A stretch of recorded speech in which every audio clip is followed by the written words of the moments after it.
क्या अपील करेंगे?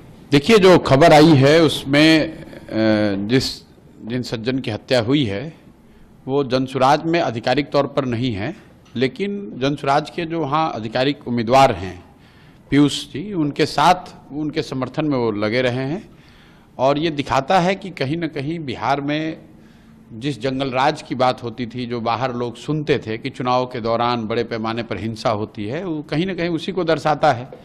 चुनावी मतभेद होना, आरोप प्रत्यारोप लोकतंत्र का हिस्सा है, लेकिन किसी की हत्या हो जाना, वो आदमी सही है गलत है, उसने क्या किया नहीं किया, वो बहस का मुद्दा हो सकता है, लेकिन लोकतंत्र में हिंसा की जगह नहीं हो सकती। और किसी की हत्या हो जाना ये तो प्रशासन की और यहाँ पर जो लोग विधि व्यवस्था में लगे हुए उनकी जिम्मेवारी है, और ये सीधा सीधा उनका फेलियर है। मोकामा के लोगों से क्या अपील करेंगे, क्योंकि दोनों गठबंधन के जो प्रत्याशी हैं वो बाहुबली छवि के कहलाते हैं? मोकामा के लोगों से ही नहीं, पूरे बिहार के लोगों से ये इस घटना का हवाला देते हुए ये कहेंगे कि मैं जो जनसुराज हमेशा कहता है कि गलत के साथ रहिएगा तो गलत ही होगा।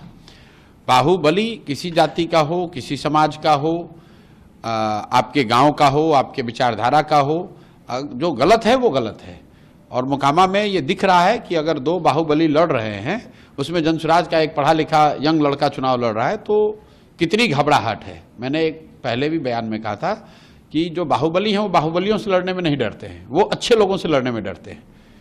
तो जनसुराज ने ये विकल्प जनता को दिया है, सिर्फ मोकामा में नहीं दिया है, बिहार के बहुतेरे ऐसे क्षेत्र में जहां यहाँ से बालू माफिया, शराब माफिया, बड़े नेताओं के बच्चे भ्रष्टाचारी लड़ रहे हैं, उनके सामने स्वच्छ लोगों का एक विकल्प दिया गया है।